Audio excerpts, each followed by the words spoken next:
Ladies and gentlemen, there comes a moment in life when silence screams louder than words. When the people you once called your own slowly begin to fade, their promises empty, their laughter fleeting, their support conditional. You are left staring at the walls, wondering why the ones you called friends are the first to disappear when the lights go out. It is then that you realize no one is your friend. It sounds harsh, doesn't it? Like a bitter truth we avoid telling ourselves. We grow up believing in friendships like fairy tales, expecting people to stay, to catch us, to walk with us through fire. But here is reality. When your world starts crumbling, most people will either watch or walk away. And it is not because they are cruel, it is because they are human. And humans are not built to carry your burden for long. People support you when it benefits them. That is a hard pill to swallow. But once you do, everything changes. In the beginning, you are surrounded by people who seem to care, who text back quickly, who like your photos, who laugh at your jokes, and you tell yourself, I am lucky, I have true friends. But wait long enough, wait until you are no longer useful, until you are going through something ugly, until your shine dims, and you will begin to see the truth. The people you thought were clapping for you were actually clapping for themselves, for how close they were to you, for what they could gain from your light. The moment that light turns dim, their hands go still, their attention fades, their warmth disappears. It is as if you never mattered, and that hurts. It stings deep. Because you gave them your trust, your stories, your time. You defended them. You laughed with them. You believed they were different. But they were just there for the good days, not the real ones. Support, when it comes only during success, is not support, it's convenience. Real support does not wait for you to be perfect. It shows up when you are a mess, when you are silent, when you are angry and afraid. Real support doesn't need to be begged for. It appears without being asked. And if you have to chase someone to care, then they never really care. In truth, most people walk into your life with their own needs, their own expectations. And that is not wrong. We all do. But you must understand that many friendships are built on silent transactions. You give this, I give that. The minute that balance shifts, the friendship starts to dissolve. You are no longer interesting. You are now a burden. And burdens are not fun to hang out with. Look closely. Who checks on you when you go quiet? Who notices when your smile fades? Who stays when there is nothing to gain? That is your circle. It may be smaller than you thought. And yes, that will make you cry. It will make you question your worth. But please, don't. Because your worth is not measured by how many people stay. It is measured by how you rise when they leave. You are not meant to be everyone's solution. You are not a free therapist. You are not an emotional sponge. You are a soul that deserves peace, respect, and loyalty. If someone cannot give you that, let them go. Let them be free to find the next person they can use. And you turn your pain into power. Every time someone leaves you when you need them most, they are doing you a favor. They are revealing their true colors. Let them. Do not paint them gold. Do not explain their silence. Just observe. and learn. Because in this world, people support you when it benefits them. But you can learn to support yourself, regardless. You can become the kind of person you always needed. And that is the start of becoming unbreakable. Your struggles are your own. No one truly understands. People might say they do. They might nod along, send you a heart emoji, or even offer a few comforting words. But deep down, they do not feel what you feel. They cannot. Because your pain lives inside you, in your chest, in your breath, in your thoughts, when you try to sleep. And when the world thinks you are doing fine because you smiled at work or posted a happy picture, they have no idea that something inside you feels heavy, almost unbearable. You try to explain sometimes. You open up, you drop hints, you say, "I'm just tired," hoping someone will notice it is not just tiredness. It is sadness, it is pressure, it is loneliness. But they just nod and move on. You're left wondering if you're invisible, or if your pain is too inconvenient for them to hold. And maybe it is. People are too caught up in their own chaos. They do not have the space to sit in yours. That is just how life works. You walk through your day carrying a weight only you can feel, smiling at people who have no idea you barely got out of bed, laughing at jokes when your chest feels hollow. They tell you to stay positive, to stop overthinking, to just be happy, as if healing is a switch you forgot to flip. They mean well, but meaning well does not equal understanding. You begin to realize that there's a difference between people who hear your words and people who feel your silence. When you are in pain, you look around for a hand, a voice, someone to just say, "I get it." But what you often find is silence, or worse, judgment. You're too sensitive, they say. You think too much, so you stop talking. You shrink, you bottle it up. And that's where it gets dangerous. Because now you are not just fighting your demons, you are doing it alone, in a room full of people. Alone, even when someone's sitting next to you. You start to learn that being strong is not about hiding the pain.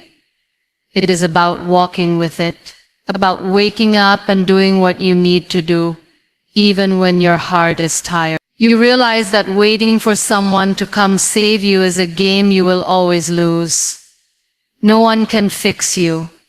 No one can feel exactly what you feel. You are the only one who can hold your own broken pieces and try, even with shaky hands, to rebuild. This is not about bitterness. It is about truth. It is about accepting that you will go through things in life that no one else will fully grasp. Not your best friend, not your sibling, not even your partner. They might love you, they might try, but they are not inside your mind. They do not carry your memories, your fears, your scars. That space is sacred and lonely, and yours. So you learn to wipe your own tears. You learn to become the friend you always needed. You start giving yourself the compassion others failed to show. It is not easy. In fact, it is exhausting. But slowly, painfully, you start growing. And even though no one truly understands, you begin to understand yourself. That is the beginning of something real. Clarity comes in isolation, not in noise, not in chaos, not when you are surrounded by people giving you advice that sounds wise but feels empty. Clarity arrives when everything else falls silent. When the people you leaned on disappear, when the distractions fade and you are left alone with your thoughts. It does not feel like a blessing at first. It feels like abandonment, like life has pulled the rug from under you. But that space, that uncomfortable quiet, becomes the mirror you never wanted but always needed. In isolation, there is no one left to perform for, no one to impress, no expectations to meet. You stop pretending. You stop editing yourself. You are no longer being shaped by the opinions around you. And for the first time, you hear your own voice without the static, the voice that was always there but buried under noise. It is shaky at first, unsure, but it gets stronger each day, because now it is finally being heard. You start asking questions you avoided. What do I really want? Who am I without the applause, without the validation, without the relationships that made me feel important, but never truly seen? These questions cut deep, but they are honest. And honesty is what clarity is built on. You stop chasing what others told you to chase. You stop following paths that never felt right. You begin to trust your own instincts, your own rhythm, your own pace. There is something powerful about being alone and choosing to stay there. Not as an escape, but as a reset. It is in that space you realize how much energy you were spending trying to be understood. How many battles you fought to explain yourself. How many pieces of yourself you gave away just to feel accepted. And when no one is left to accept you but yourself, you learn how to give yourself back those pieces. Slowly, gently. People often run from isolation because they fear what they will find. But what they do not realize is that what they find is not weakness. It is the raw version of themselves that the world made them hide. The version that is tired of pretending. The version that wants peace more than popularity. That craves truth more than attention. That would rather sit alone in clarity than be surrounded in confusion. And clarity does not scream. It whispers. It arrives in small moments. In the way your chest feels when something aligns. In the peace that comes when you finally stop trying to prove yourself. In the decisions that used to feel impossible, but now feel obvious. It clears the fog. It removes the noise. It shows you the truth about people, about patterns, about yourself. You begin to see who added value to your life and who only took from it. Who stood by you and who stood on you.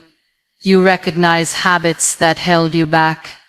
You notice the excuses you've been telling yourself. And with that awareness comes freedom. You are no longer living on autopilot. You are making conscious choices. From a place of strength, not fear. From knowing, not guessing. You do not need everyone to understand your process. Clarity is not something that needs to be explained. It needs to be honored. You don't owe anyone your timeline, your reasons, or your healing pace. You owe it to yourself to keep growing, even if it means walking alone for a while. Because in that aloneness, you find direction, you find alignment, you find a path that actually feels like yours. Expectation is the seed of disappointment. You start with the smallest hope that someone will call, that someone will notice, that someone will do for you what you would do for them. And when they don't, when silence meets your need, it doesn't just hurt, it breaks something inside you, because it was never about grand gestures. It was about the little things. A message, a gesture, a moment of care. And yet, time and time again, those expectations crumble. You sit with your thoughts, trying to understand why people don't meet you where you meet them. You go over every interaction in your mind, wondering if you asked for too much. But the truth is, you didn't ask, you just expected. And that's the trap. Expectations feel harmless until they aren't. They grow quietly. You don't even notice them forming until reality fails to meet them, and suddenly you're staring at a gap so wide it feels like betrayal. You tell yourself, they'll understand, they'll show up, they know I'm struggling. But they don't. Or maybe they do and still choose not to. And that stings. Because you expected them to have the same heart as you, to think like you, to care like you. But not everyone does. Not everyone can. People love in different ways. And some people don't love at all. They just coexist. You start noticing how much of your pain is rooted in assumption. You assumed they'd remember your big day. You assumed they'd be there when you needed a shoulder. You assumed they'd ask how you're doing when you've been quiet. And when none of that happens, you're left wondering if you matter at all. But maybe that question is the problem. Because when you link your value to someone else's actions, you give them control over your peace. Expectation isn't love. It's a silent demand, a condition you place without realizing. And most people, even the well-meaning ones, will fail you when you start expecting them to fulfill your emotional needs. That doesn't mean they're bad people.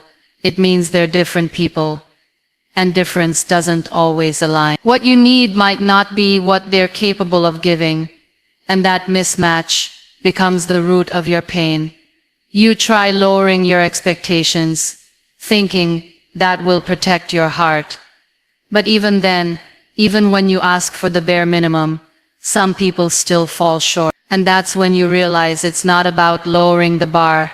It's about removing the bar altogether. About learning to show up for yourself so fiercely that no one's absence shakes you. About building an inner world so whole that someone forgetting you no longer feels like abandonment. Disappointment teaches you. It teaches you who's real. It shows you the difference between presence and performance. It breaks your illusions so you can see people clearly. You start recognizing the difference between effort and excuses. You stop chasing clarity from people who leave you confused. You learn that peace isn't found in people who are inconsistent. Peace is found in not meeting consistency from the wrong people. And yet, there's a softness to this lesson. Because once you stop expecting, you start appreciating. You see the value in the little things people do without being asked. You stop demanding perfection. You stop trying to control outcomes. You learn to flow, to accept, to adapt. And that acceptance is not weakness. It's power. Because when you stop expecting, you stop being disappointed. And when you stop being disappointed, you begin to feel. Fake friends are worse than enemies. Because enemies show you their colors from the start. There is no confusion, no guessing. You know where they stand, and you learn to keep your distance. But fake friends, they smile at you, they hug you, they say all the right things, they pretend to care, and that is what makes them dangerous. They earn your trust with charm, only to poison it with betrayal when you least expect it. The knife they carry is not in their hand, it is in their words, in their silence. In the moments you needed them, and they disappeared. They are the ones who listen to your secrets, only to whisper them later, who praise you in public and mock you in private, who tell you they love your growth, but flinch when you succeed. Their support is hollow, their loyalty is conditional, and their friendship a performance, one that ends the moment the spotlight moves away from them and onto you. They envy quietly, compete secretly, and act like they are helping while they're actually holding you back. At first you don't notice it because they are good at pretending. They show up when it's easy. They celebrate you when it costs them nothing. But the second you fall, the second you need depth instead of decoration, they vanish. Or worse, they stay, but drain you.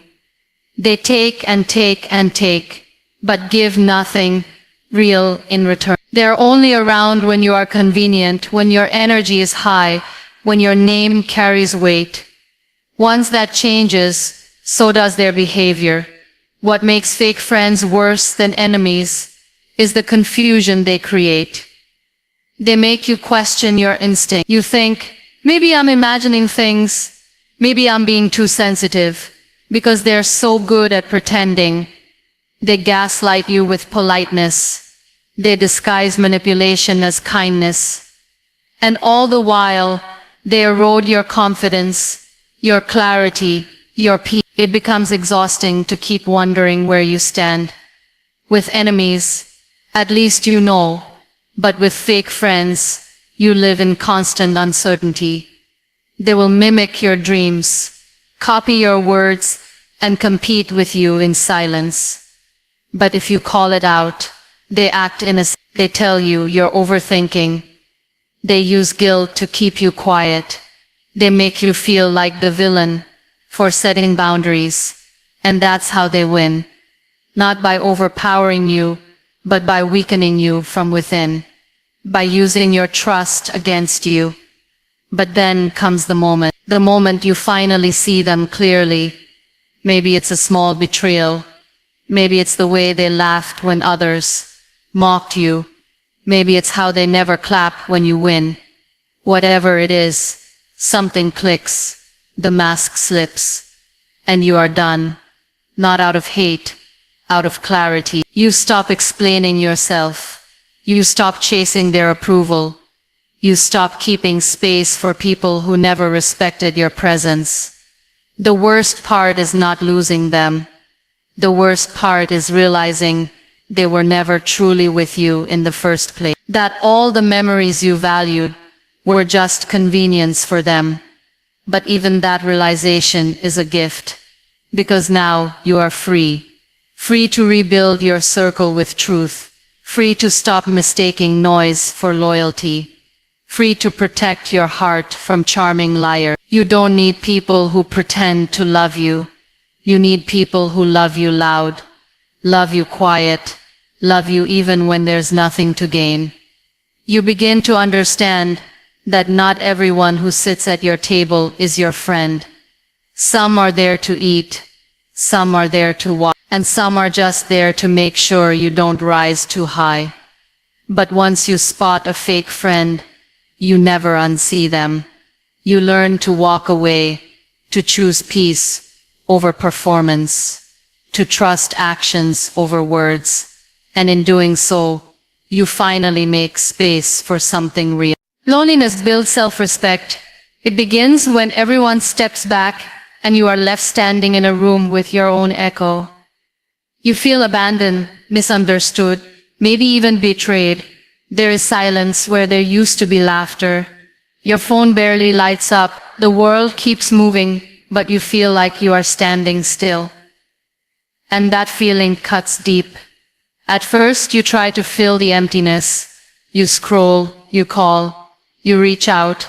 You want someone, anyone to remind you that you matter. But they are busy, or uninterested, or just gone. You lie awake some nights thinking about all the people you were there for. All the times you dropped everything to help, to listen, to show up. And now when your heart is heavy, there is no one knocking on your door.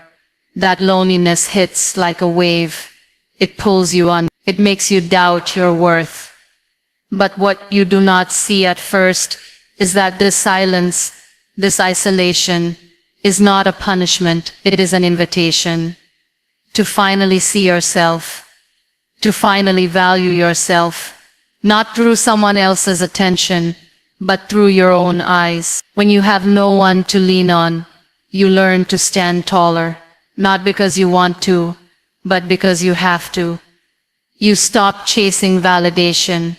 You stop waiting for someone to tell you that you are enough. You begin to build your own voice, one that is no longer shaped by other people's expectations or approval.